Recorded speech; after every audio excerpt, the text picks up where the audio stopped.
Olá, sejam bem-vindos a esta sala. Que bom esta oportunidade, né?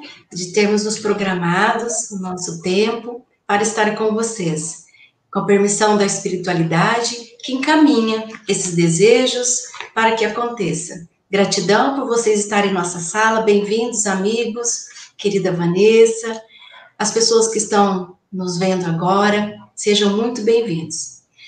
Como nós comentamos na semana passada, da continuidade deste tema. É um tema que não tem fim, não é verdade? Mas aí a gente, com o convite também de outras pessoas, a gente vai falar mais um pouquinho sobre a importância do estudo da neurociência no Evangelho, associado ao Evangelho, à nossa vida diária, aos nossos comportamentos, porque tudo que nós estudamos, né, todo conhecimento é para trazer a nós melhoria, né, melhorias nas questões de evolução, do entendimento do ser, do autoconhecimento. Então, nós vamos aos cumprimentos dos nossos amigos e convidados. Bem-vindos, Vanessa e Leonardo. Luiz? Olá. Olá, Vanessa. Olá, Elza. Olá, Josi, Luiz. Um abraço para estar mais uma vez. Sejam bem-vindos. Obrigada, Leonardo. Um abraço para você, Josi, Luiz, Elza. Nós vamos passando, então, para a Elza, para que ela faça a nossa prece inicial. Depois nós vamos ler um trecho do Evangelho segundo o Espiritismo e depois passamos a palavra aos nossos convidados. Por favor, Elza. Pois bem, é uma alegria novamente poder estar aqui com a Vanessa, com o Léo, com você, Luiz, com a Josi, com os benfeitores que cuidam desse programa com muito carinho, com os benfeitores que cuidam de cada ouvinte que leva a mensagem do dia de hoje, lembrando da importância da oração, que é a nossa ligação com a espiritualidade, que é a nossa ligação com o anjo guardião, o anjo da família, aquele ser maravilhoso que a gente acredita, tem fé, que está sempre ao nosso lado, nos auxiliando nas decisões, nas tomadas de uma ideia nova, nos desafios, que estão aí para nos ensinar. Não existem erros, mas existem lições. Os desafios são muito importantes e a cada momento nos deparamos com novos, mas que seja isso para o nosso engrandecimento, especialmente nessa tarde de hoje, onde lições maravilhosas de dois experts na área da neurociência, da psiquiatria, da espiritualidade, poderá trazer um contributo a mais para que nossos corações se abram no educandário de luz a nós mesmos. Obrigada, Jesus, divino amigo, educando maior em nossas vidas, mestre por excelência, que teu amor infinito e bom permaneça com todos, hoje e sempre. Que assim seja, Jesus. Gratidão. Que assim seja. Que assim seja. Nós vamos lendo um trecho do Evangelho, do capítulo 1, a Era Nova. Deus é o único Moisés, o Espírito que Deus enviou para a missão, para conhecer não somente os hebreus, mas ainda os povos pagãos. O povo hebreu foi um instrumento de Deus que se serviu para a sua revelação por Moisés, pelos profetas, e as vicissitudes desse povo eram destinadas a impressionar os olhos e fazer cair o véu que escondia a divindade dos homens.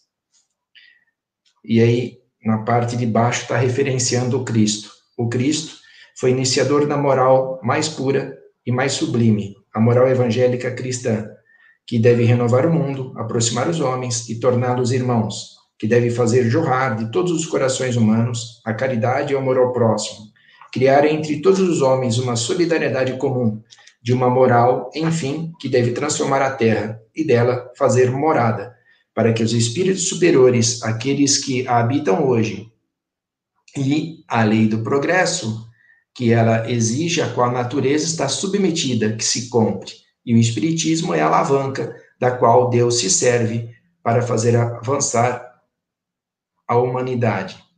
E os tempos são chegados e falamos hoje da Era Nova, né? Dessa mensagem do capítulo 1 do Evangelho segundo o Espiritismo.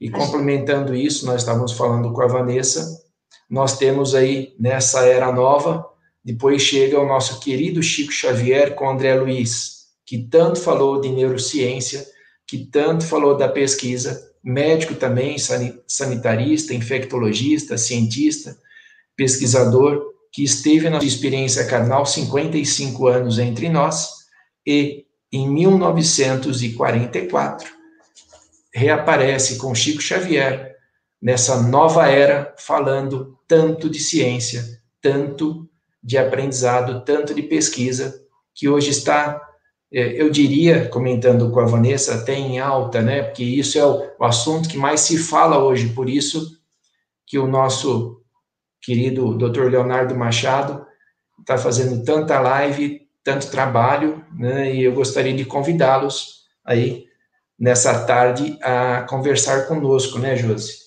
Pois é, porque as ciências, elas evoluem também, né, queridos amigos, mediante os comportamentos que a humanidade apresenta, não é? Então, a ciência quer descobrir e relatar por que tais comportamentos, tais hábitos, tais atitudes são importantes na vida do ser humano, né? Então, por isso que a ciência cresce.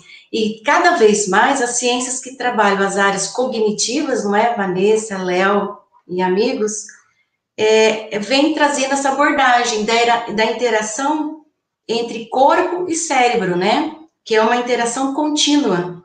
Então, que existe sim um mapeamento, né? Damasio coloca em seus livros que existe um mapeamento corporal mediante os nossos comportamentos, nossos pensamentos. Então, é muito enriquecedor, né? Para que nós possamos, sim, trazer em nossa vida a prática de hábitos saudáveis para que nós possamos ter uma vida melhor, de encontrar um bem-estar, né? Então, os estudos crescem, evoluem, para que nós possamos, como humanidade, viver melhor, encontrar essa evolução que a doutrina tanto esclarece para nós. Vou convidar a Vanessa e o Léo para conversar. E aí, Léo?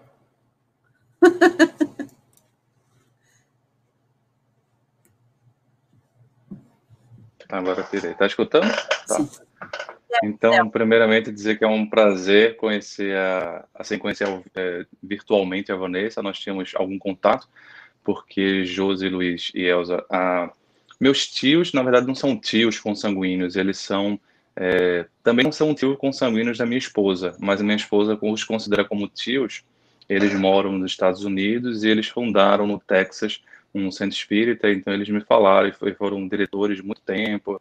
Agora eles estão em outra cidade, não lembro bem, mas é a Laura Colerri e o Alberto Colerri, eles são muito amigos nossos, né? Então, tanto que eu chamo de tio, então eles sempre falavam do trabalho da Vanessa aí nos Estados Unidos, e é importante ter essas pessoas que, de certa forma, conseguem traduzir, porque é óbvio que o espiritismo é em conjunto compacto, um conjunto coeso de informações. E, no entanto, a gente precisa traduzir para os contextos culturais, né? Por exemplo, eu conheço um pouco o contexto cultural do Reino Unido. Eu me lembro que tinha uma época, uma campanha, no início, como se fosse campanha do quilo, e era o homeless.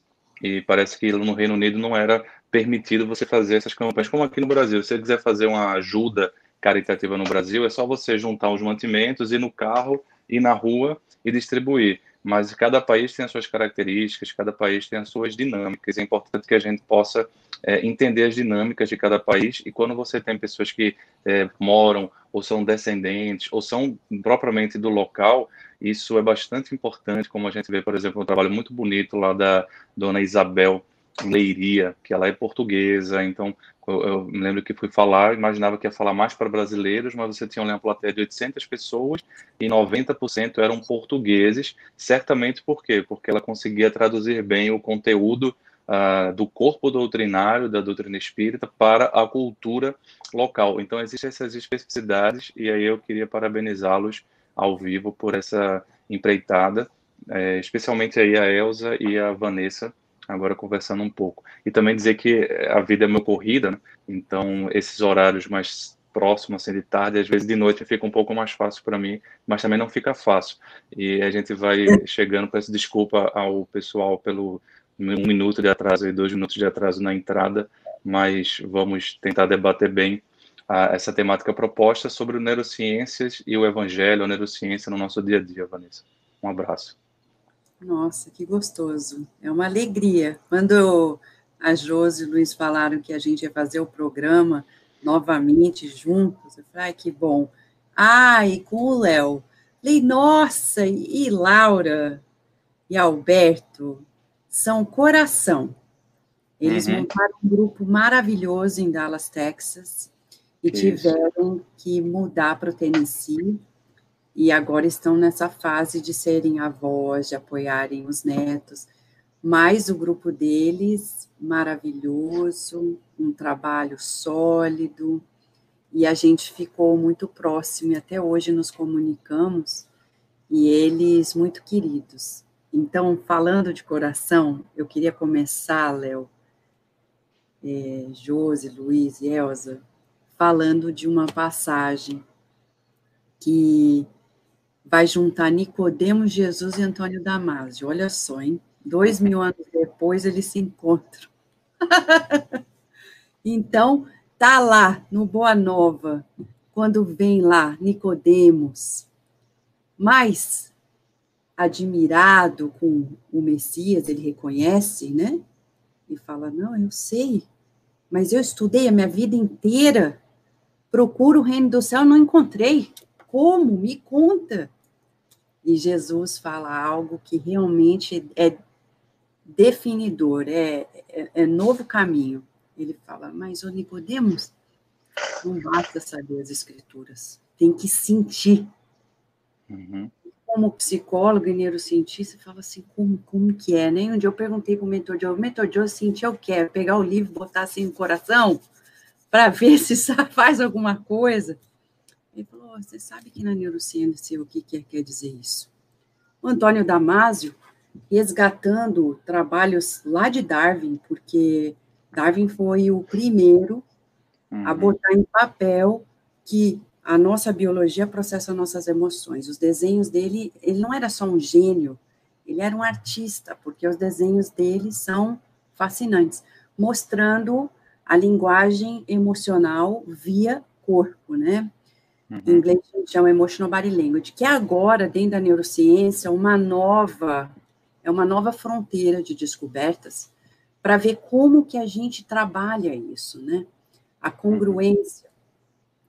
E Antônio Damasio dizendo, desde o ano 2000, no mínimo, mas em vários papers que a gente leu, falando assim, olha, não tem como negar que somos seres emocionais.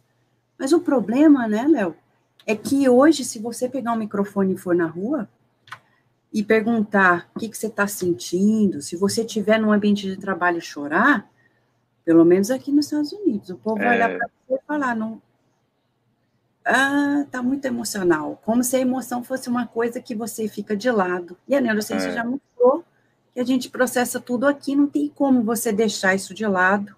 E como trabalhar? Então, pois é, eu acho que esse é um ponto interessante, Vanessa, que eu queria aproveitar e pensar duas coisas que tu falaste. Engraçado que eu dou esse exemplo para o pessoal aqui meus residentes, meus alunos. A emoção é sempre tão vista como algo negativo, como algo que prejudica, que na língua inglesa, quer seja aí nos Estados Unidos ou no Reino Unido, você tem ele está muito emotional. E esse é muito emotional é uma forma de xingamento, como se ele estivesse desequilibrado, porque são culturas que valorizam muito a razão no controle.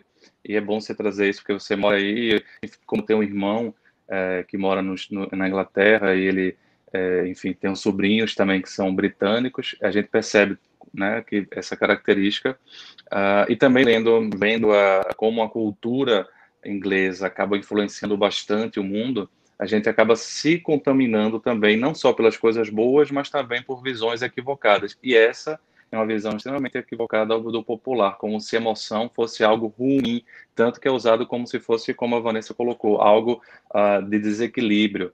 E sendo que o próprio Darwin, ele já colocava, muito bem lembrado, foi a primeira pessoa, quando você fala de emoção, quando você vai estudar a neurociência das emoções, não tem como admitir que Darwin foi o primeiro a falar de alguma coisa das emoções quando ele falava da expressão, que a expressão facial e a expressão corporal, que são as duas grandes dicas, né? A nossa grande dica, essa é uma dificuldade, por exemplo, de pessoas com autismo, é que elas têm uma dificuldade de uma empatia cognitiva, de entender esses sinais sutis, por exemplo, de raiva, de alegria, de que está concordando, quando a gente faz com a imagem corporal, né, com o jogo corporal e as emoções. Então, eu queria aproveitar para pensar isso que a Vanessa falou.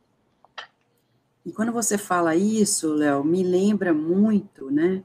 Porque como a gente está falando num ambiente onde a gente tem a felicidade de trabalhar essa ponte entre a ciência material e a ciência espírita, que é uma vantagem fabulosa, tem esse conteúdo terapêutico consolador. Então, quando a gente vê o modelo e guia, Jesus, ele não era modelo de palavras e atos. Uhum. Ele era um modelo emocional. Uhum. E para aqueles que querem uma referência para poder ver e copiar, porque só copiando o professor que nem ginástica. Se você quer realmente mudar o tônus muscular, etc., numa aula de zumba, você tem que olhar para o professor e copiar.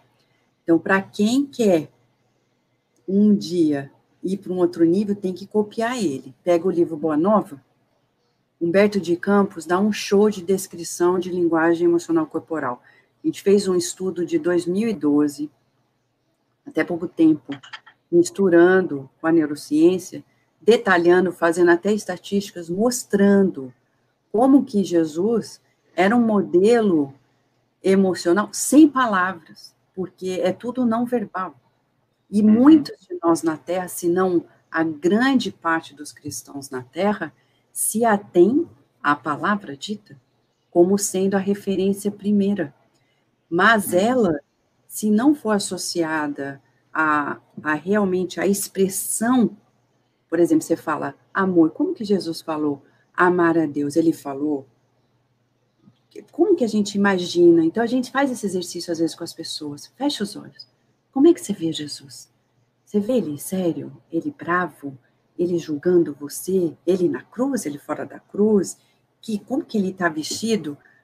E tem gente que olha e fala assim, eu nunca pensei nisso. Eu penso numa imagem. Não, mas pensa nele, um mestre vivo. E que ama. Eu vou dar um exemplo aqui. Que quando eu li a primeira vez, porque a gente traduziu esse livro, que vai ser publicado pela FEB agora nesse segundo semestre, a gente ficou 3 anos com uma equipe traduzindo. Então, a gente teve que ir na minúcia. A Boa Nova? O Boa Nova, do Humberto Campos. E foi ali naquele processo que a gente viu, por exemplo, quando ele chama João e o irmão para virem para o colégio apostólico. Então, tem toda a descrição, parece uma cena de filme. Você lê o livro, parece um filme. E graças ao Oceano, da Versátil, a gente tem a audionovela, o pessoal que fez lá o DVD com a audionovela, o pessoal que tá. E, nesse momento, ele chama João e o irmão, eles vêm, ajoelham, beijam a mão de Jesus, e Jesus, ele acaricia os cachos do cabelo de João. Quando eu li isso, eu fiquei impactada. Falei, meu Deus, esse é um Jesus que eu não conhecia. Ninguém nunca me contou que ele era assim. Isso é amor. Quando ele pega Zaqueu, desce daí. Eu vou para tua casa, tem gente que acha que Zaqueu foi, correu, arrumou a casa, chamou as faxineiras, limpou tudo. E cozinhou. Não! Humberto Campos conta que eles foram andando, Jesus e Zaqueu, de braço dado até a casa, e Pedro e os discípulos atrás, chocados dele estar andando de braço dado com um homem que ninguém gostava. Eu olhei e falei, gente, que mestre é esse que eu não sabia? Isso é o exemplo. É o mestre do acolhimento, né? posturas de acolhimento. Acho que esse é o ponto principal. Quando você primeiro estuda que emoções desarticula da cabeça, que emoções são sinônimo de desequilíbrio, necessariamente algo ruim, a primeira postura interna seria essa postura de acolhimento, né? De você entender que é absolutamente normal, é absolutamente comum nós sentirmos as emoções, e essas emoções, elas não vieram no nosso corpo, até porque se a gente imagina que somos filhos de Deus, e que Deus constrói a natureza com uma finalidade, especialmente nosso corpo com a finalidade, não é possível que essas emoções só estivessem no nosso corpo, na nossa vida, para nos atrapalhar. Elas também são indicativos, e é o que a Josi estava falando logo no início do Damásio, é que o Damásio ele traz uma possibilidade do chamado marcador somático.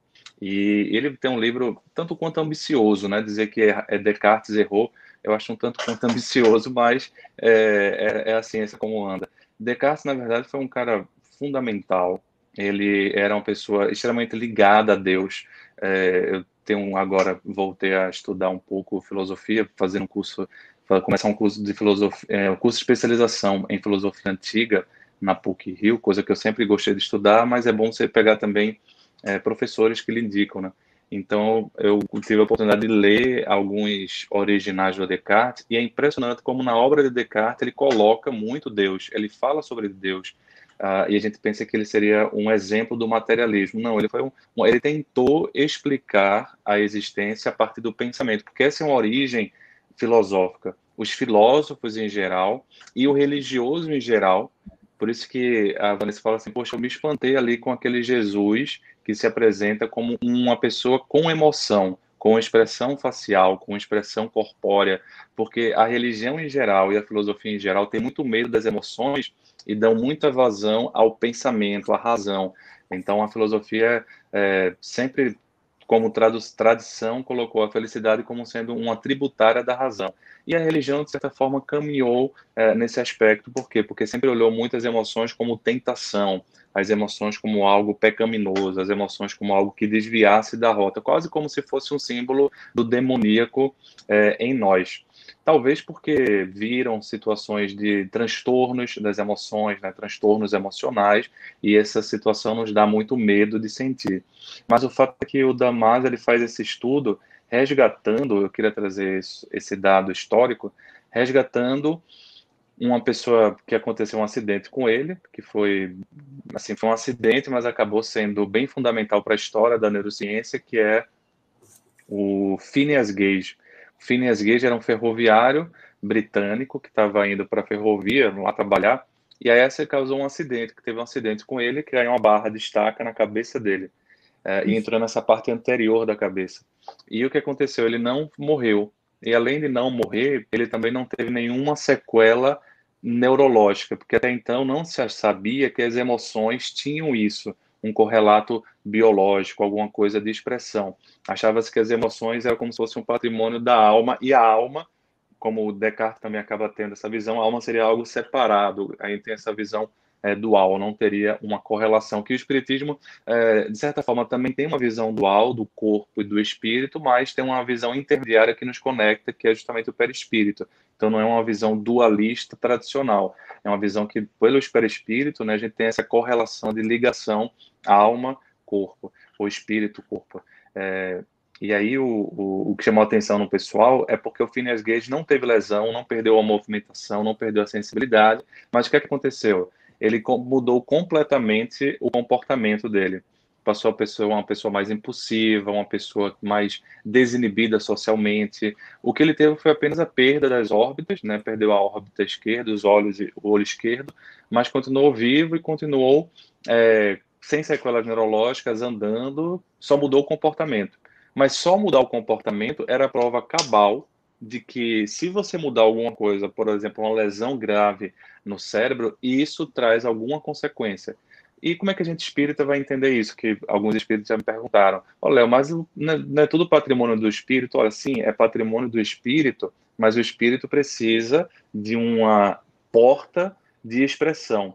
essa porta de expressão emocional. Por exemplo, eu falei da pessoa com autismo. Não é que a pessoa com autismo ela não tenha emoções, mas ela está vinculada a um corpo que, de certa forma, dá um aprisionamento para ela sentir as emoções, ou pelo menos expressar as emoções como um todo. E aí a gente vê isso na esquizofrenia, em vários transtornos que a gente trata na área da psiquiatria.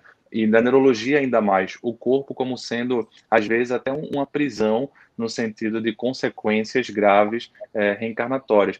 Então, não é que o corpo seja a origem, mas eu chamo assim de causa-consequência. É uma causa de um fenômeno que a ciência vê, mas é uma consequência de alguma coisa que o espiritismo ou outras religiões espiritualistas colocam no papel. Mas é importante ter essa visão histórica, porque eu estou falando de 1800, 1860, algo ali paralelo a Allan Kardec, começava a surgir essa visão não só teórica, mas uma visão prática de que, olha, as emoções também têm um correlato corpóreo, especialmente cerebral, especialmente no controle das emoções, o nosso córtex pré-frontal, que é o que controla um pouco, sei lá, eu que está querendo falar mais e saber que eu preciso falar menos. Entende? Isso aqui é o meu córtex pré-frontal falando, olha, tem um simancol, fala um pouco menos, é um diálogo. Isso aqui é o córtex pré-frontal dando essa iniciativa. Então, acho que esse é um ponto importante para fazer os correlatos também.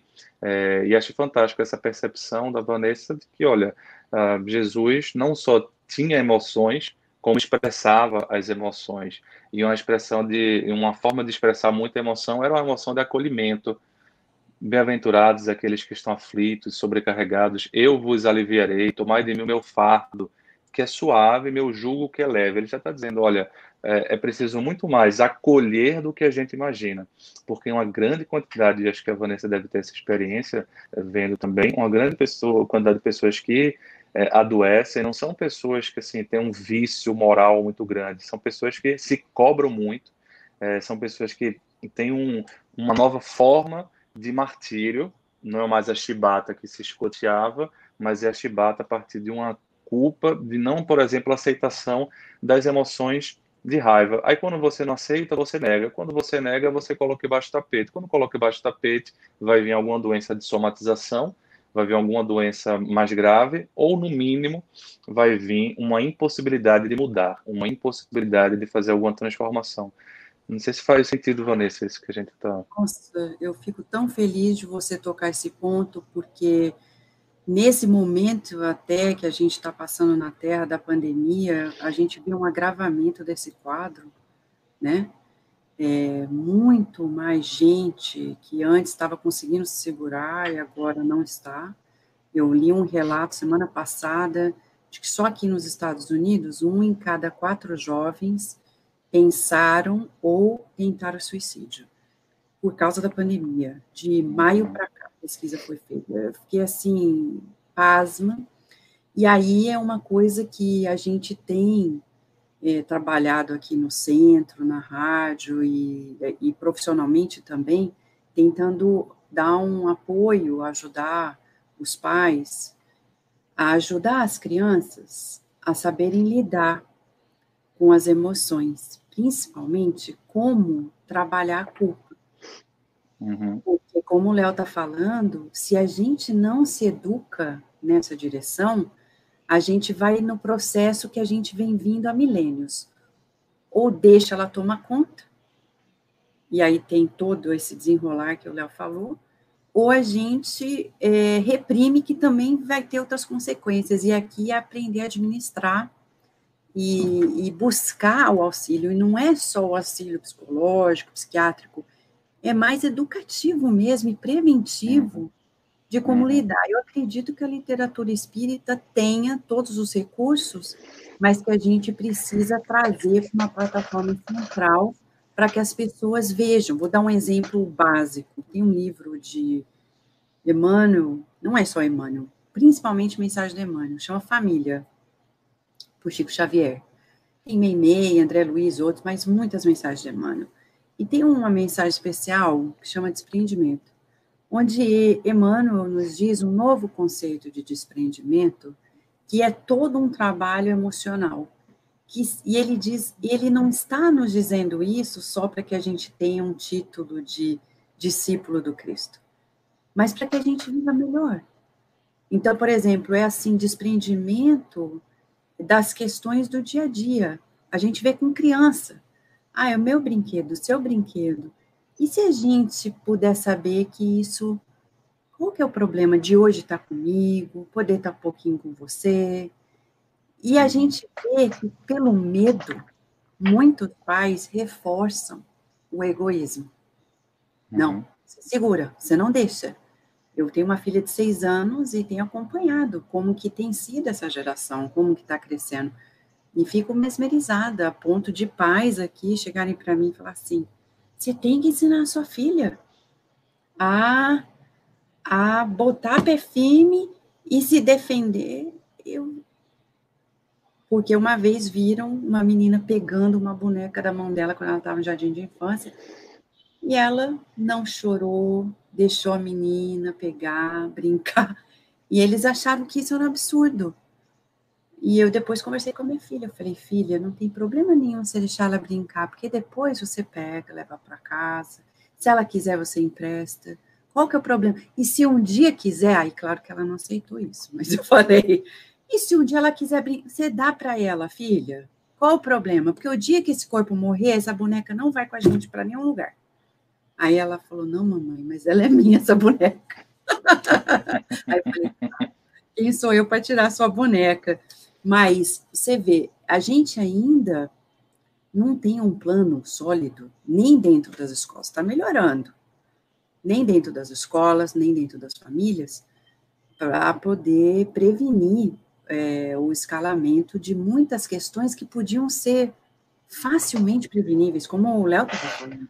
Tem coisa que você vê nos pacientes que não são nada de extraordinário, é só mesmo a não saber como lidar com emoções, raiva, medo, angústia, ansiedade, tudo tão comum. E o que você faz com isso? Precisa aprender a lidar. Então, tem um processo educativo para que seja terapêutico, não é, Léo? Pois é. Não sei se é para falar mais, se a Elza falar algo disso. Não, pode complementar e a gente vai conversando daqui a pouco. Você corta aí, viu? Corta aí, se deixar, a gente vai falando. Não, que Então, bom. olha só, é fundamental esse aspecto. Eu comecei a falar sobre Antônio Damasio e me esqueci de complementar que ele chama marcador somático. O que é o marcador somático? É a possibilidade desses registros, inclusive corpóreos, que ficam guardados, que a gente chama assim de registros emocionais, que ficam guardados na nossa memória e que influenciam a nossa tomada de decisão de uma maneira que a gente não pensava. A gente achava que a gente era muito consciente, muito racional, muito cognitivo, digamos assim, na tomada de decisão.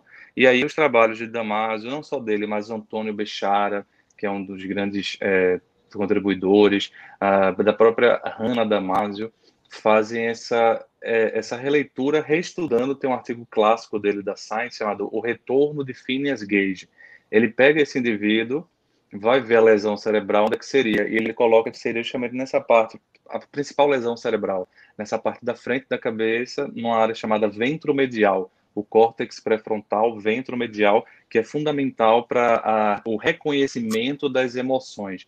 Então, essa foi uma área muito afetada. O que quer dizer? Quando você sofre, por exemplo, um assalto, ou então quando a gente passa por uma situação de ter tido uma Covid, ou, por exemplo, profissionais de saúde que trabalharam na linha de frente, viram muitas situações difíceis, tudo isso fica registrado, não só como memória consciente, mas fica registrado no corpo pelas sensações que a gente sentiu. Por exemplo, um ataque cardíaco, uma mão fria, aquilo fica registrado no nosso registro, inclusive cerebral, o que Antônio Damasio chama de marcador somático. E esse marcador somático vai influenciar a nossa tomada de decisão.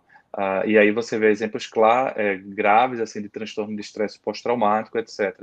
E o que a gente pode fazer? Uma via é a via do ambulatório, ou seja, a via de quando já vem a doença, que é essa muito, às vezes, a função que a gente lembra do centro espírita, do movimento espírita, que seria a via hospitalar, digamos assim, o centro espírita como hospital.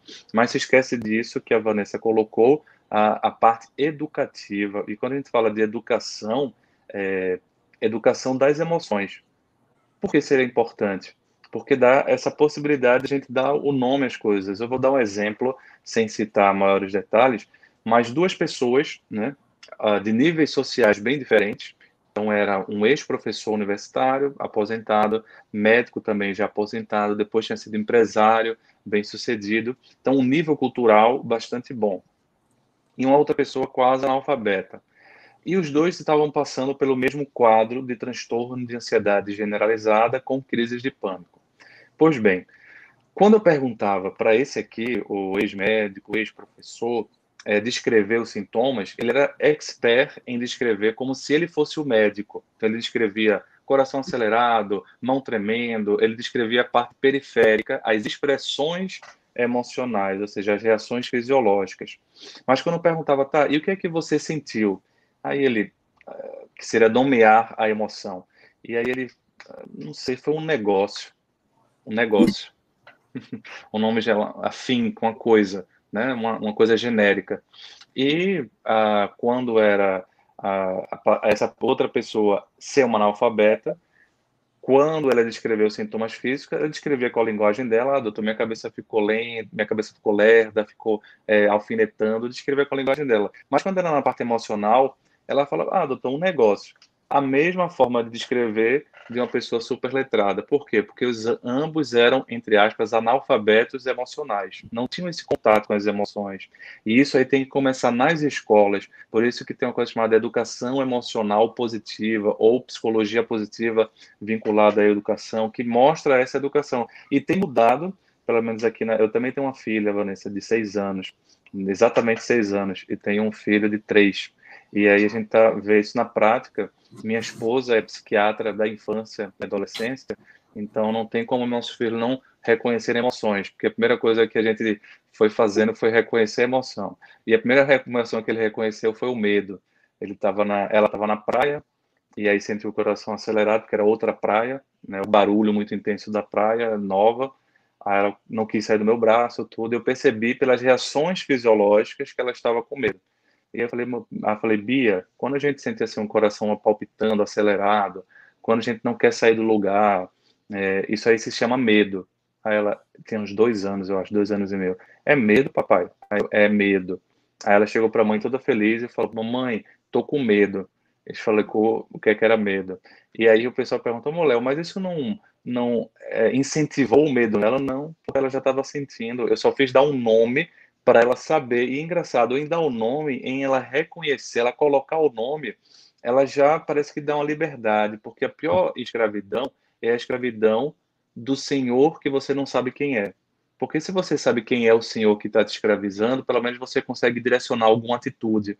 Então, se as emoções escravizam, a gente não sabe dizer o nome, isso é o primeiro passo. Vai ficar que nem esse senhor que vai falar o nome das emoções, uma coisa, um negócio, ou essa pessoa analfabeta. E aí eu vejo nas escolas, pelo menos da minha filha, uma atividade interessante que fizeram nessa quarentena lá, na verdade, nesse distanciamento social. Explicar as 6 emoções básicas. Tem várias emoções, mas o Paul Ekman divide 6 emoções básicas, que seria medo, tristeza, nojo, raiva, uma emoção de surpresa e a emoção de alegria. Então, você pode ter outros desdobramentos, mas as emoções básicas seriam essas. Ansiedade já seria uma emoção complexa, que mistura surpresa com medo. Então, você tem outras, ciúmes, já são emoções mais complexas. Emoções básicas seriam essas 6. E é interessante você fazer um trabalho de reconhecimento, aí colocar na internet, você acha, bota lá fisionomias, facezinhas, que até hoje em dia com os emotions, o emotion do celular, é interessante porque você pode pegar isso para criança. E aí eu com ela fiz a tarefa de casa, fiz questão dessa tarefa de casa fazer com ela, que era construir uns copozinhos com os rostos e ela aprender as emoções básicas. Aí depois que ela aprendeu as emoções básicas, ela, papai, eu quero desenhar esse aqui com um coraçãozinho.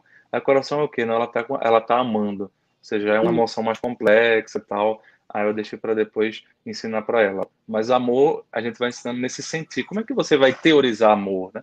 Isso é amor. Não dá para você pode teorizar, porque a gente teoriza para poder entender, mas no final das contas sentir é uma coisa fundamental e é uma verdade, né? É uma forma de conhecer. Sentir é uma forma de conhecer. E isso é importante que a gente nunca esqueça que tem no Evangelho, né, que Jesus é, sem sombra de dúvida, esse Senhor do acolhimento por excelência, que senão a gente vai tornar-se pessoas mais mecânicas. E essa é como a Vanessa falou, achei interessante essa colocação, é a forma, é a estratégia que a gente vem usando ao longo dos séculos e não tem dado certo, né? Se tivesse dado certo, certamente eu, Vanessa, Elza, Josi, Luiz estaríamos nos encontrando em outro patamar, né? Mas ainda estamos num patamar precário, mas faz parte. Mas assim, só para entender que a estratégia talvez precise mudar, né? É verdade. É interessante falar, só queria complementar, Josi, que na Kardec Radio, muitos anos atrás, em 2009, eu conheci a primeira psicóloga nos Estados Unidos que fez um dicionário de emoções. Ela chama Onion Head.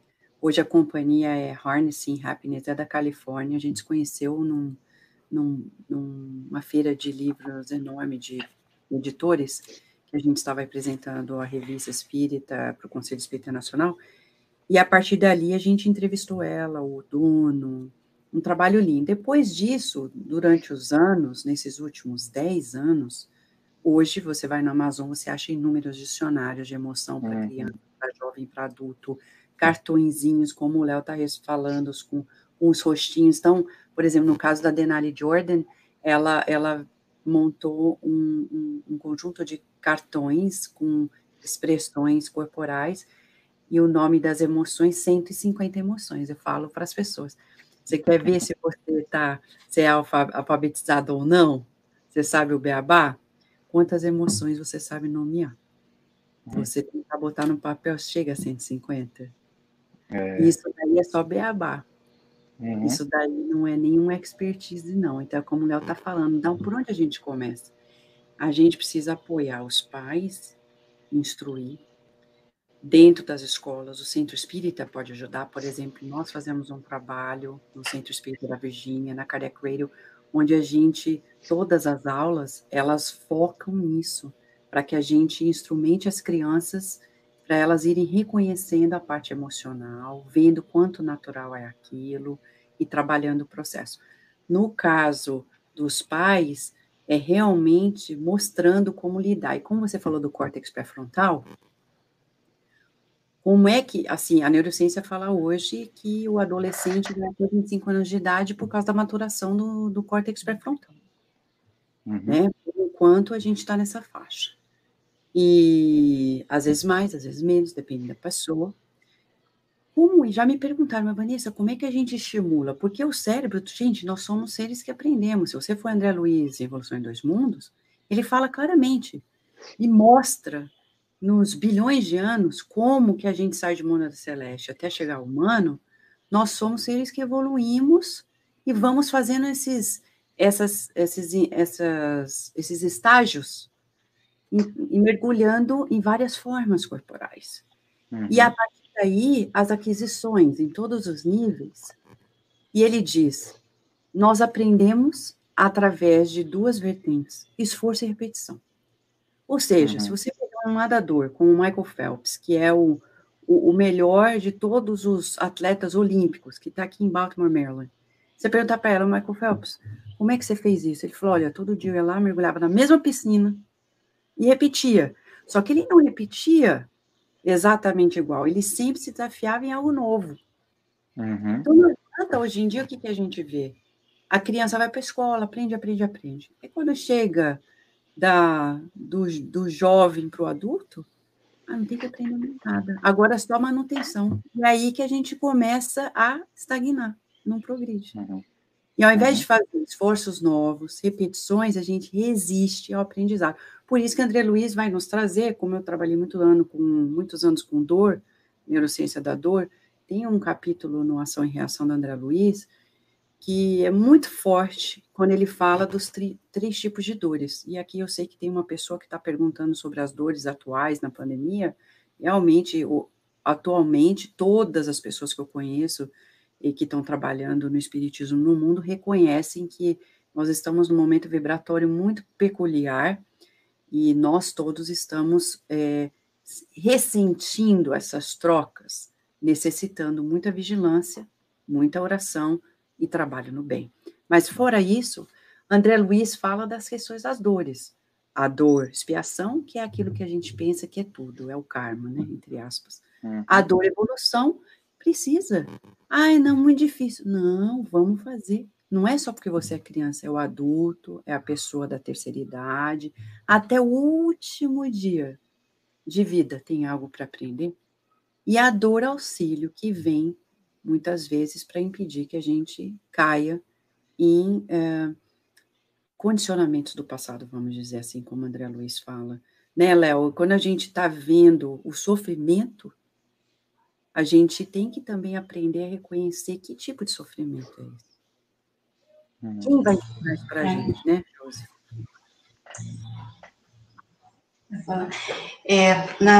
Na parte da fisioterapia, né? Então, vocês estão falando aí, esse mesmo corpo, né? Esse mesmo ser espiritual que vem evoluindo por anos, ocupa esse mesmo corpo. Lógico, às vezes com uma forma diferente, com características, né? Corpóreas diferentes. Mas é o ser físico, né? É esse corpo que nos leva e que nós temos que levar na nossa vida perante as emoções que nós defrontamos, não é? Então, é interessante vocês colocarem, no Evangelho tem, né, cuidar do corpo e da alma, né, corpo e do espírito. Então, veja a importância deste corpo que nós carregamos, né, que é o nosso instrumento de vida, para o nosso profissional, para a nossa família, para o contato com as pessoas. E nós olhamos para ele, né, o Léo falou do exemplo do acidente. Então, existem terapias que falam, né, que é um corpo sem voz, né? Então, ele não expressa, mas ele fala com você. Não fala, olha, eu tô sentindo isso, você tá percebendo? Não, ele expressa. Então, nós precisamos olhar para nós. Por isso que fala tanto no Evangelho também, de olhar para si, não é, Santo Agostinho? Olha para você, o que você está sentindo? O Léo deu exemplo com a filha, ele ajudou a filha a se olhar, não é? Então, são exemplos como este que nos ajudam. Hoje em dia fala da importância dos exercícios físicos, não é, Léo? Vanessa? A importância, o quantos benefícios gera o nosso corpo e que esses neurocientistas, eles ficam medindo o que acontece durante umas atividades físicas, né? De atletas, o que acontece nas questões hormonais. E aí agora se fala em exercícios espirituais, né? Eu estava lendo sobre isso. E quais são os exercícios espirituais? Que modificam o nosso corpo, modifica a nossa ideia, modifica o ponto de vista. Ah, aquela situação não é bem assim, eu posso resolver. Então, são através da oração, da meditação, né? De contemplar a natureza, o respeito ao irmão. São essas atitudes do nosso dia a dia que vai mexer com o nosso ser espiritual e fortalecer nossas emoções. Porque diante das dificuldades que nós passamos, quando nós entramos de novo numa outra dificuldade, já é diferente, não é, Léo? A gente não está mais daquela forma, a gente já está mais fortalecido. Então, são exercícios diários, físicos, mentais e espirituais, né? Nós agradecemos, Elza já agradeceu aí por escrito, agora a gente agradece verbalmente, né, a Rádio Amigo Espírita, a TV7, a Rádio Web Fraternidade, que estão fazendo essa divulgação do nosso trabalho. Ah, e nosso irmão Edwin, eu tenho que registrar, dá licença.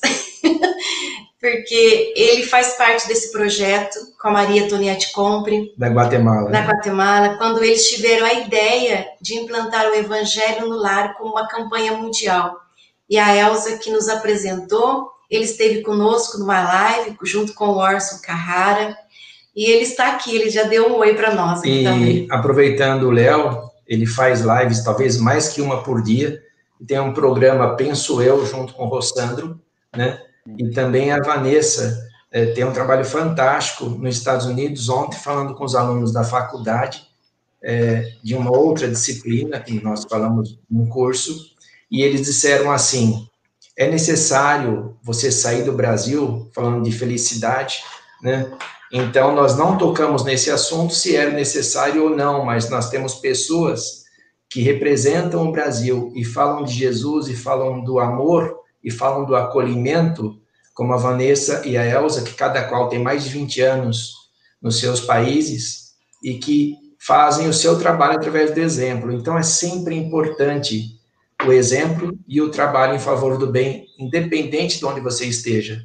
A nossa colocação foi, aonde você estiver, semeie a luz e faça o melhor. Então, é importante nós levantarmos essa questão, porque, falando de André Luiz, que a Vanessa tão bem domina, nós lembramos de uma companheira, nós estamos numa cidade, Espírito Santo do Pinhal, e o Léo em Recife, né, Léo? Uhum. Espírito Santo do Pinhal, Dona Arlete Brando, ela teve 7 filhos, Vanessa e Elza. Ela educou 7 filhos, lendo todas as obras do André Luiz para todos os filhos. Nossa. Então, é a nossa amiga pessoal. É a nossa amiga pessoal, e a gente fala como é importante o André Luiz na educação, e hoje em dia como está sendo tão falado na educação sobre isso. Então, eu faço questão de registrar aqui os programas que cada um faz, o trabalho que cada um faz nos seus países, né? Porque isso é extremamente importante. Nós vamos abrir espaço hoje para responder algumas perguntas que foram colocadas aqui. A primeira que a irmã perguntou sobre a somatização, por que isso representa e sente dores no corpo físico. Teve um outro irmão que perguntou também como controlar essa pressão toda para não aumentar a pressão arterial e a pressão dos olhos. Como que a gente faz para buscar esse equilíbrio? Eu vou passar... E domar emoções. E domar as emoções. Eu vou passar depois para o Léo e para a Vanessa falarem sobre isso, mas antes gostaria do parecer da Elza.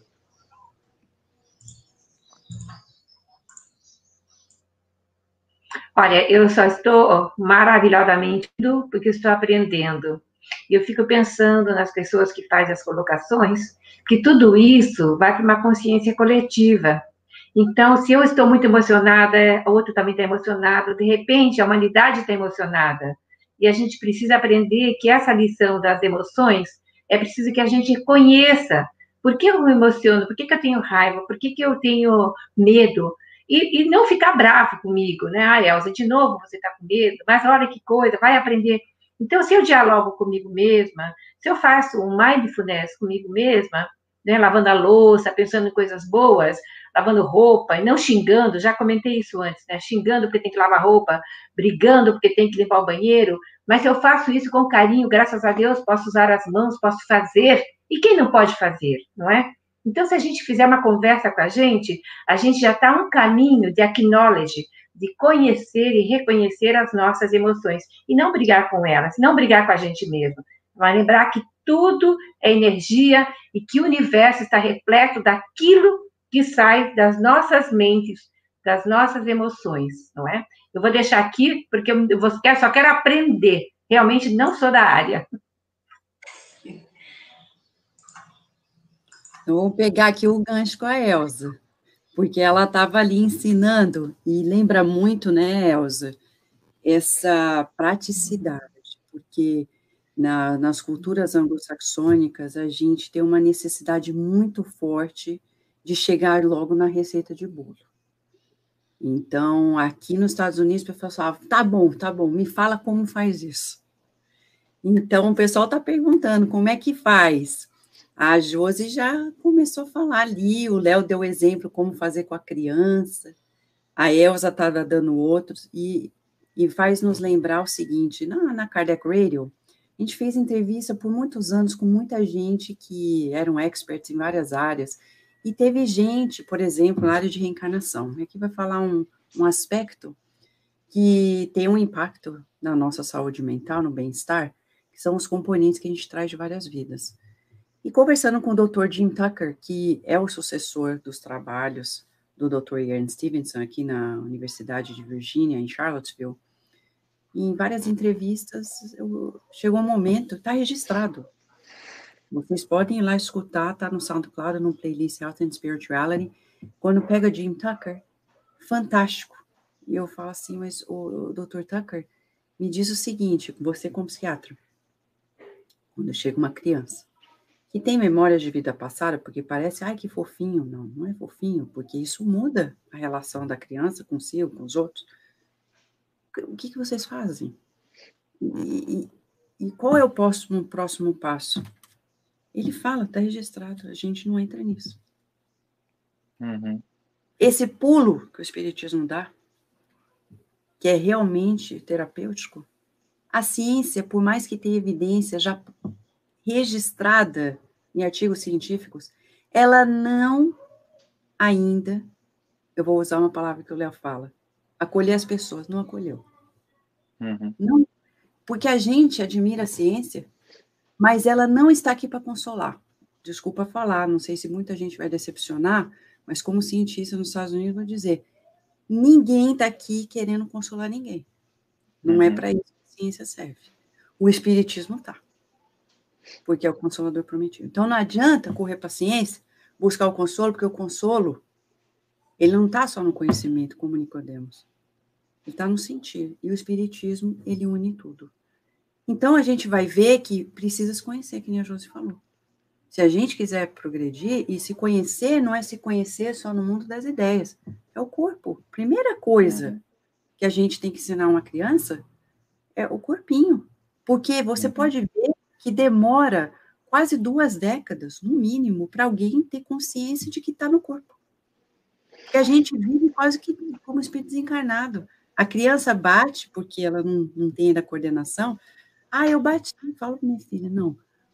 O seu corpinho, agora você faz carinho no corpinho, fala, olha, desculpa, joelho, que eu não prestei atenção, para dar consciência corporal para a criança, para estimular esse córtex pré-frontal. É dar o discernimento para essa criança, fazer a conversa, como o Léo falou, é chamar para essa conversa que não assusta, ao contrário, torna a criança cidadã do seu próprio corpo. Então, para aqueles que querem algumas ferramentas rápidas, vai no YouTube, que é de graça, pega lá a Louise Hay e escuta as afirmações. E quem quiser um passo a mais, pega lá. Eu mostro para minha filha, ela está lá com um sintoma, eu falo assim, vem aqui, vamos pegar o livro da Louise Hay, que tem todos os sintomas.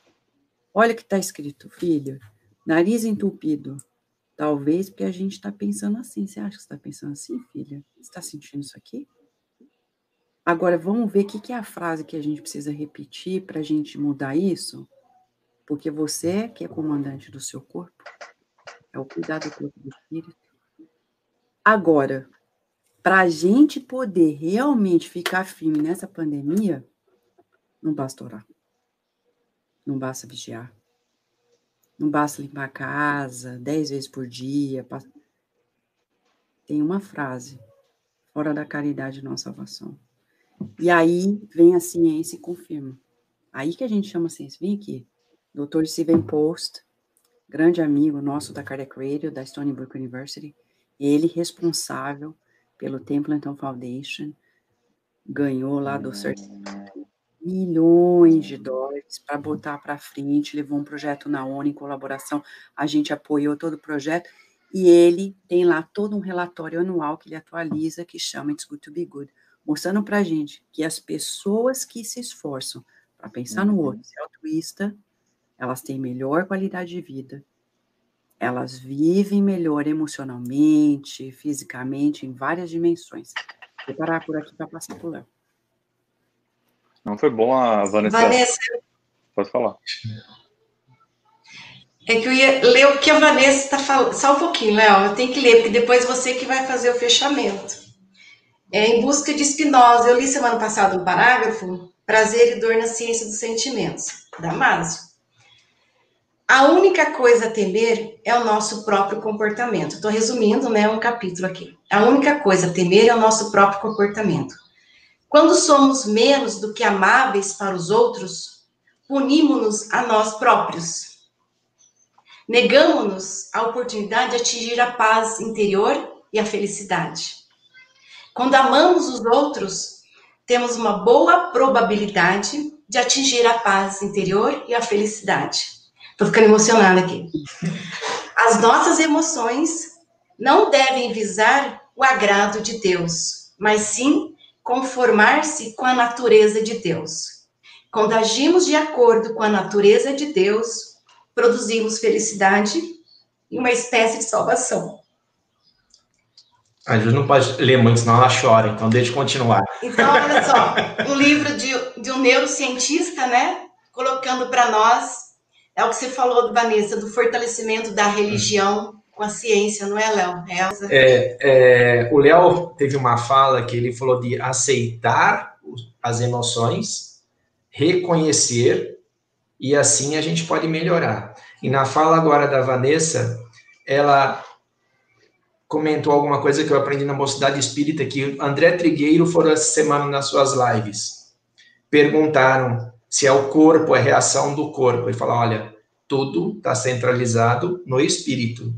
O espírito expressa através do corpo. O corpo não tem necessidade científica única. Então, fica os dois neurocientistas aí depois para falar sobre isso.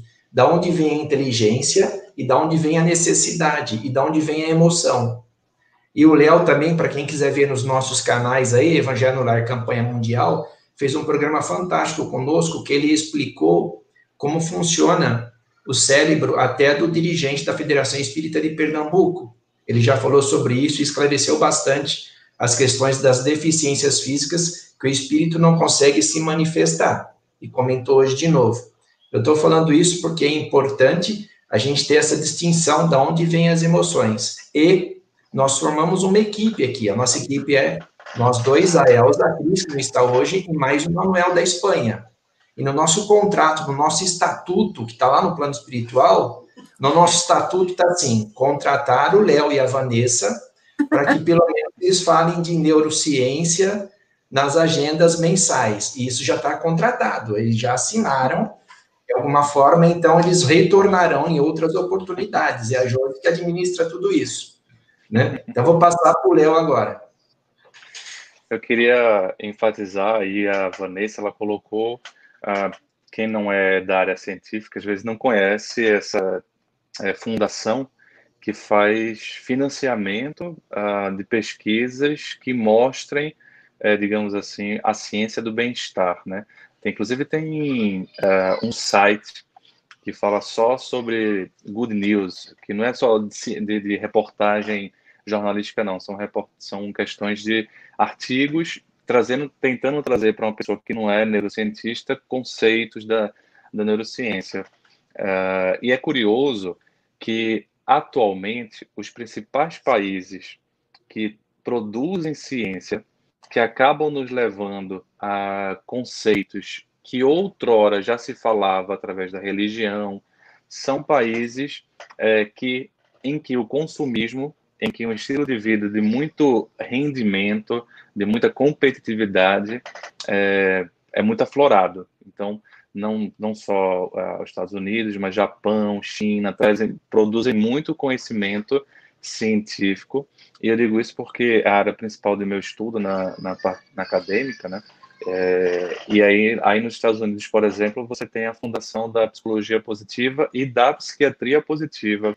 Antes mesmo, eu estava fazendo um mestrado nessa área, estudando felicidade como psiquiatra, não existia ainda esse nome formal, psiquiatria positiva, mas aí em 2015, justamente quando eu acabei o meu mestrado, o ex-presidente da Associação Americana de Psiquiatria, o professor Dilip Jest, ele propôs essa psiquiatria positiva, que era estudar não só o adoecimento, mas como é que nós conseguimos ter resiliência.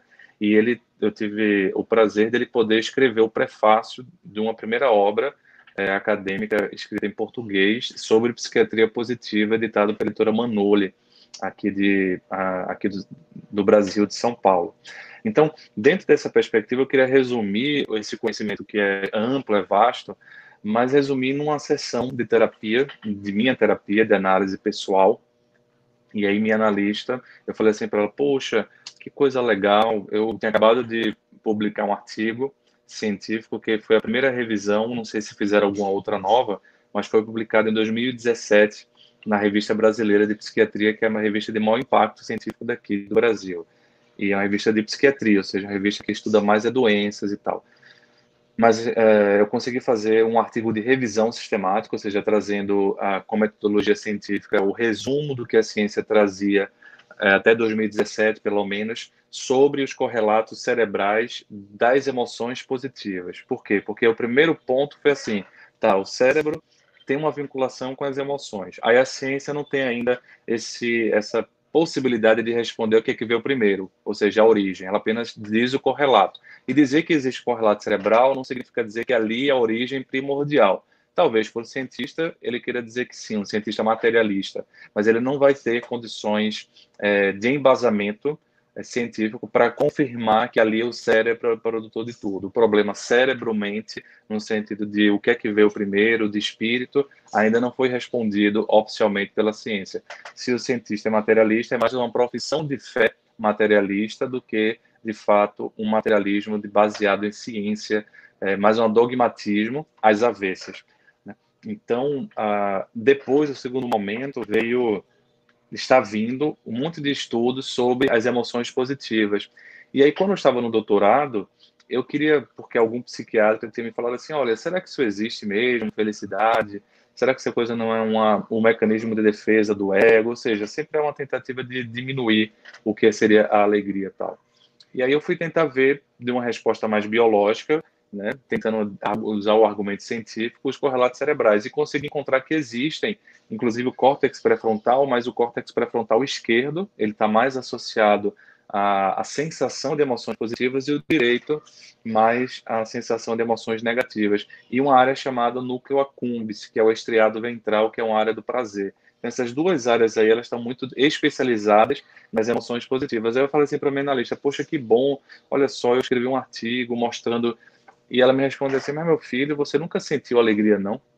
E eu achei curioso essa pergunta dela, porque para eu acreditar que felicidade existe, eu precisei escrever um artigo científico, ser aceito no jornal, e ela me fez uma pergunta que foi interessante. Você nunca sentiu alegria? Porque nós temos essa visão, né, de que as nossas emoções, elas são um engodo, são um engano, elas são quase que uma impostora em nossas vidas, quando na verdade é uma forma de conhecer, e uma forma muito grande. Quando você gosta de algo, é mais fácil aquele algo ficar na tua cabeça. É a emoção, não é necessariamente a cognição.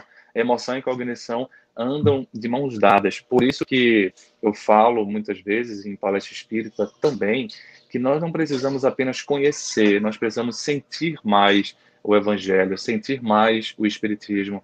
E esse sentir é vivenciar, quer seja através de ação, quer seja através dessa possibilidade que a gente está conversando. Trazendo um pouco o André Luiz, né? Esse livro, No Mundo Maior, acho que é um dos livros mais interessantes para poder fazer correlatos de neurociências. Ele faz um aprofundamento fantástico, muitas coisas até que a ciência ainda não confirmou, mas que ele já antecipa. E eu também diria 2 pontos interessantes nisso que a Vanessa trouxe sobre o esforço e a repetição. Leon Denis, no livro O Problema do Ser, do Destino e da Dor, na terceira parte do livro, ele traz a questão moral. E ele vai dizer a vontade, né? E ele vai colocar a vontade é uma potência da alma. E através da vontade nós conseguimos modificar a nossa perspectiva. Aí a gente abre o Evangelho segundo o Espiritismo, no capítulo A Fé Transporta as Montanhas, e uma passagem de Kardec, não é dos benfeitores, é de Kardec, que ele fala assim, a condição da fé inabalável. E ali eu acho com uma construção de raciocínio extraordinária de Kardec, colocando que muitas pessoas dizem assim, eu queria ter fé, mas não consigo. Algumas pessoas que são ateias ou são cientistas não conseguem falar assim, eu queria ter o dom de acreditar. Ele coloca uma visão diferente, olha, não é uma coisa que vem de fora, é um esforço também pessoal. E esse talvez seja a perspectiva do Evangelho que a ciência tem demonstrado. A gente não tem apenas a capacidade de aprender o que é ruim, a gente não tem apenas a capacidade de, digamos assim, contaminar perturbadamente falando o outro. A gente também pode ter a capacidade de desenvolver aspectos em nós, inclusive de crer. Agora, essa repetição não é necessariamente com uma vida. A gente precisa, junto da repetição, ter a paciência, porque se a gente não tem paciência, a gente entra no culpismo, de querer fazer tudo, porque você tem uma grande quantidade de conhecimento, assim, que o Espiritismo se desdobra em nós, ou outras visões, cada qual com a sua, e a gente quer fazer tudo de uma hora para outra, esquecendo que isso aí é uma constância, né? Eu acho que bem interessante um conto de Humberto de Campos, autor também da Boa Nova, em que ele fala de Charles Richer, e Charles Richer, ele teria reencarnado tentando descobrir com a ciência a fé, e mais uma vez não tinha conseguido. É como se ele tivesse chegado bem próximo, mas faltava o pulo do gato. Então a fé é esse pulo do gato que às vezes precisa de ciência, assim como tem o pulo do gato da confeiteira para deixar o bolo consistente.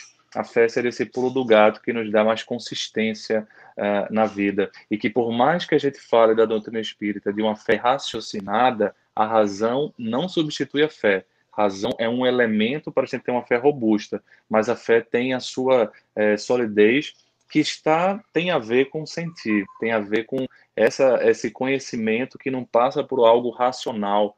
O racional nos leva a muitos debates intermináveis, tem nos levado a muitos embates também, não só debates, mas embates que nos prejudicam a caminhada, prejudicam e utilizar um pouco mais o sentir.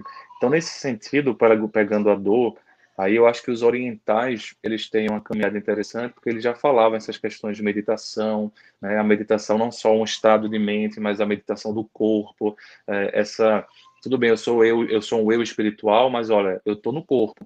Então, o corpo pode me ensinar. Pode me ensinar, por exemplo, eu falei ontem numa live, quando eu estava fazendo vestibular, eu não tenho dor de cabeça, muito difícil eu ter, mas eu estava com dor de cabeça constante no final perto de passar já, eu fiz 2 vezes, na segunda tentativa, estava com muita dor de cabeça, eu ia para o hospital, até um médico pensou, olha, acho que você está com enxaqueca, porque está muito frequente. E isso passa longe. Quando contei para minha esposa, rapaz, eles pensaram isso de tudo. Eu falei, foi, para você ver como é que estava constante. Um processo de somatização, tá? E essa somatização, ela não pode ou não deve ser vista apenas como ruim. Somatização é uma forma que nosso corpo tem de drenar as nossas angústias. Porque eu vou lhe dizer, se não fosse a somatização, a gente era muito mais adoecido da mente do que a gente imagina.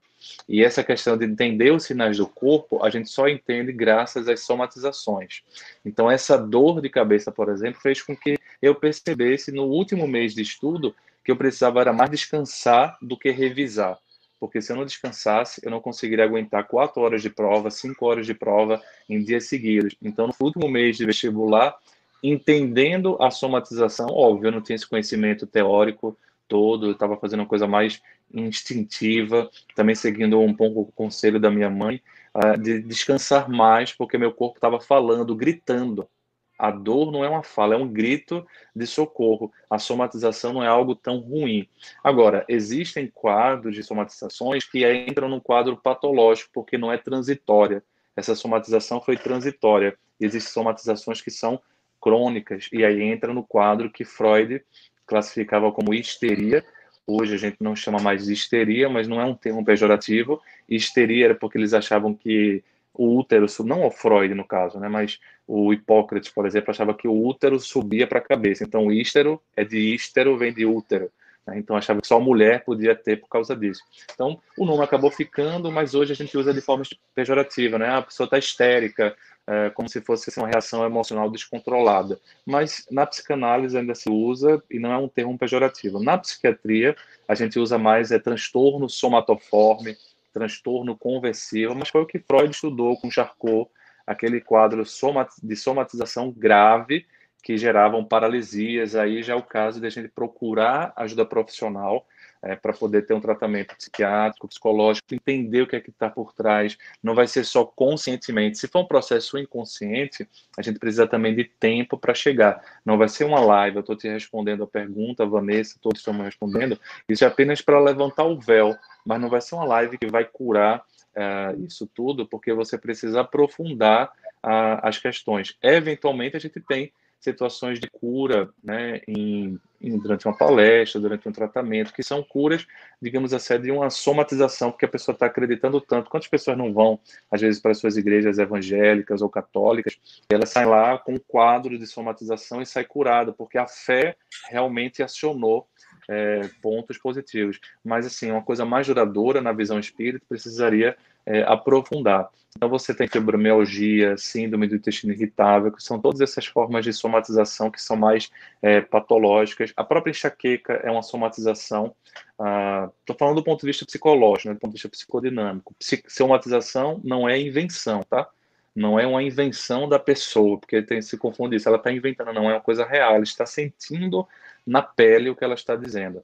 Agora, o fundo tem essa questão emocional, como muitas doenças, e não só doenças da psiquiatria. Então, ajuda espírita, mas não prescindir da ajuda profissional, porque você vai fazer um atendimento fraterno. Eu sou atendente fraterno na Federação Espírita Pernambucana, mas lá eu não sou psiquiatra. Eu não prescrevo remédio enquanto atendente fraterno. Eu não faço psicoterapia enquanto atendente fraterno. Por quê? Porque seria utilizar de forma talvez inadequada os espaços. Então a gente precisa saber bem caminhar ao lado da ciência e não muito acelerado, porque a gente acaba fazendo mais atrapalhos do que ganhos. Esse eu acho que é o caminho do Allan Kardec, ter um conhecimento tão amplo e ter humildade de caminhar junto à ciência. E às vezes até algum texto da Obras Póstumas pode ser assim, foi um texto equivocado, porque ele andou tanto lá da ciência, a ciência estava errada, enfim. Mas a codificação não, a codificação traz o bojo, é enorme, e ele teve humildade, eu acho, na minha percepção, de andar ao lado, de não querer ser maior do que a ciência. Porque se ele fizesse isso, é o que toda religião já fez, é o que as teorias científicas fazem, cada uma se acha melhor do que a outra, cada um acha que responde a resposta final, e na verdade, o próprio Freud dizia isso, né, que uma característica das teorias é que elas são narcisistas, porque elas acham que respondem tudo.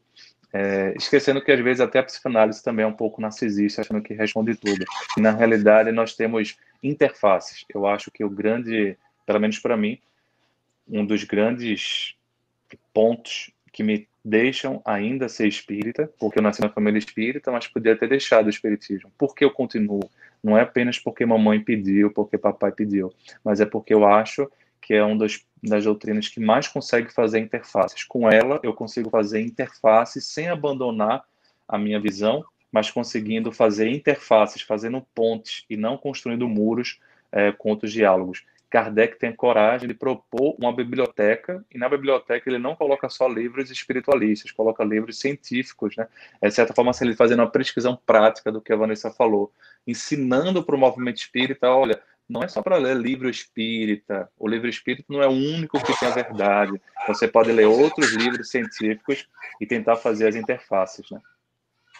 O nosso amigo da Guatemala, o Dr. Edwin, um dia a gente vai fazer o encontro também dele aqui conosco, depois a Josi vai agendar. Ele colocou que o Evangelho ajuda em entendimento das emoções para a aprendizagem da neurociência, aprendizagem neuroconfigurador.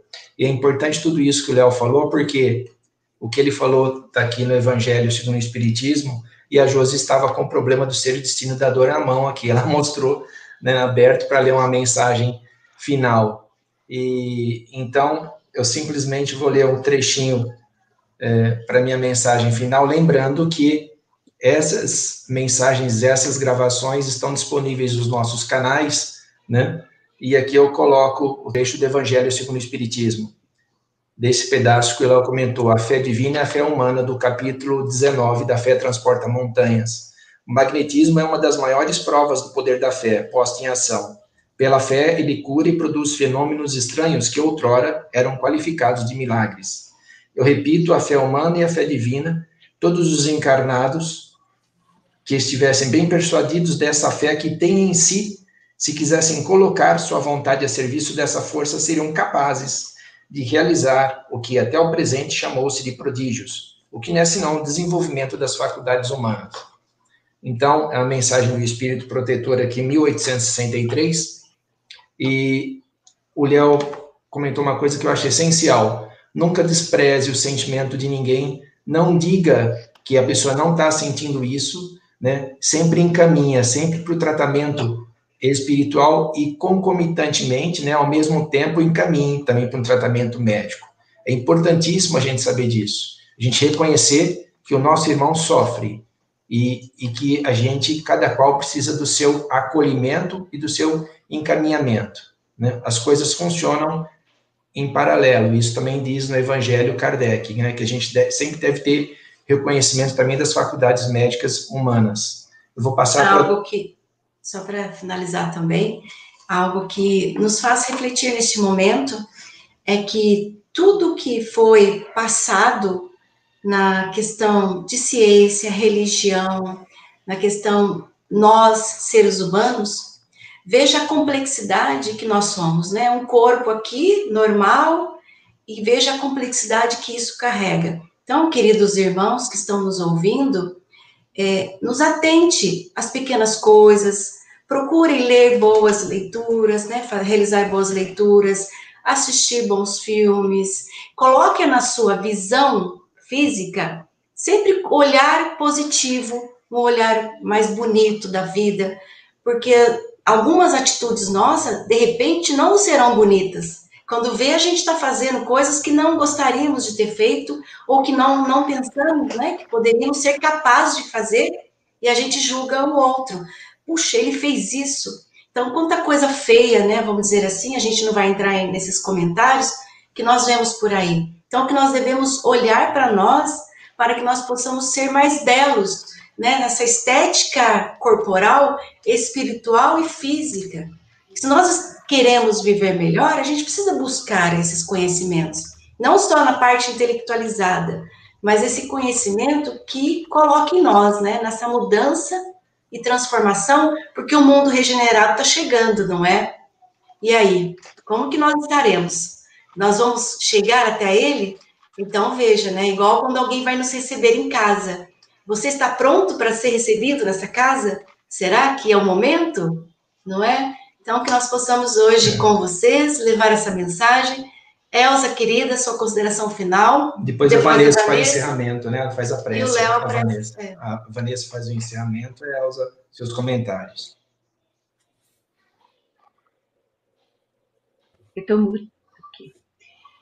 Eu só gostaria de deixar um pequeno lembrete, como mãe, avó, amiga, espírita, cidadã dos universos, que a gente se perdoe mais, que a gente tenha menos autocrítica, que nos machuque com nossos erros, ou pensamentos, ou emoções que a gente considere que não são boas. Que a gente se conheça, se perdoe mais, faça de novo, levante e vamos à frente.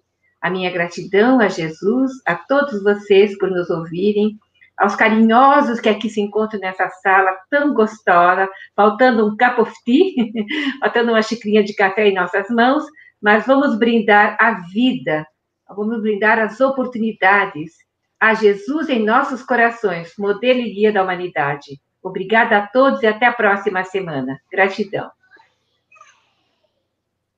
Então, nesse espírito de gratidão, somando toda essa beleza desses comentários feitos e esse destacar da importância de nos treinarmos a pensar positivo.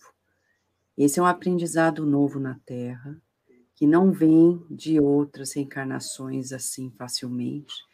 Essa questão que o Léo falou da psicologia positiva, da psiquiatria positiva, tudo isso é algo de pouco tempo para cá. Nós ainda não temos nenhuma geração formada ainda nessa prática. Então, que sejamos nós, pelo menos nós aqui que estamos vinculados à ciência do Consolador Prometido, que possamos acelerar o abraçar dessa prática, porque Jesus era um mestre positivo, fazendo trabalho todas as manhãs junto à Web Rádio Fraternidade, com o programa Reflexões Espíritas com Emmanuel. Ontem nós estávamos comentando uma frase de Jesus: caminhai enquanto tenhais luz. Jesus era sempre muito positivo, sempre, e ele falava do amor. Então, o pessoal estava aqui falando nos comentários sobre o antídoto, a gente querendo saber. Eu vou deixar aqui 3 frases bem curtinhas do Emmanuel, porque ele fala do amor, que é não só um antídoto, é um alimento para todos nós. Se a gente quiser ficar forte, a vitamina chama amor, o alimento é fácil, é de graça. E o Léo falou, né, como é que a gente ama? Olha aqui, Emmanuel, e esse vai para o programa da Web Rádio Fraternidade amanhã de manhã. Toda a ciência, de certo, demanda ensaio e preparação. É assim que a arte de amar ao próximo exige o começo adequado. Reportemo-nos à cortesia como sendo a iniciação do amor puro. E aqui, nesses sentimentos de cortesia entre nós, de carinho, de boa vontade, a gente começa a sentir essa iniciação do amor puro que a gente vai chegar. Então, nossa gratidão profunda por esse esforço de tanto tempo da campanha mundial Evangelho no Lar. Muito obrigada, e um carinho especial para a Elza por nos ter feito essa ponte, a Josi e o Luiz por nos ter chamado mais uma vez, e finalmente o contato com o Léo. Muito obrigada. Gratidão, carinho imenso. Valeu. Léo, convido você para fazer a nossa prece final. Então, antes de fazer, apenas agradeço mais uma vez o contato e agradeço de público também ter podido trocar com a Vanessa, com a Elza, ao Luiz e a Josi. Então, lembrando de Castro Alves, que nós possamos, à guisa de prece, lembrar de uma poesia que ele coloca em Parnaso de Além Túmulo. Há mistérios peregrinos nos mistérios dos destinos que nos mandam renascer. Da luz do Criador nós nascemos, múltiplas vidas vivemos, para a mesma luz volver. Mas buscamos aqui na humanidade as verdades da verdade, sedentos de paz e de amor. E em meio aos mortos-vivos, somos míseros cativos da iniquidade e da dor. É a luta eterna, é a luta bendita, em que o espírito se agita nas tramas da evolução. É a oficina onde a alma presa forja a luz, forja a grandeza da sublime perfeição. É a gota d'água que vai caindo no arbusto que vai subindo, pleno de seiva e verdor. Ou o fragmento do estrume, que se transforma em perfume na corola de uma flor. A própria flor que terna, expirando, cai no solo e vai fecundando o chão duro que produz. Mas nesse cair, ela deixa um aroma leve nas aragens que passam breves nas madrugadas de luz. E a rija bigorna o malho, pelas fainas do trabalho, a enxada fazendo pão. Ou o escopro dos escultores, que transformam as pedras em flores, em carraras de eleição. É a própria dor que, através dos anos, dos algozes e dos tiranos, anjos puríssimos faz, transformando os neros rudes em arautos de virtudes, em mensageiros de paz, porque tudo evolui, tudo sonha, na imortal ânsia risonha de mais subir, mais galgar, porque a vida é luz, a vida é esplendor, já que Deus é o seu autor, assim também o universo é o seu altar. É por isso que aqui na Terra às vezes se acendem radiosos faróis que esplendem dentro das trevas mortais, e suas rútilas passagens deixam fulgores, deixam imagens, em reflexos que são perenais. É o sacrifício do Cristo, portentoso jamais visto, no sofrimento da cruz, cujo amor à verdade nenhuma pena traduz. É Sócrates bebendo na cicuta, ainda César trazendo a luta tirânico e conquistador. É Anchieta que ia ensinando o índio ainda naquela época infeliz, mas sobretudo o exemplo de humildade, de extremosa caridade do pobrezinho de Assis.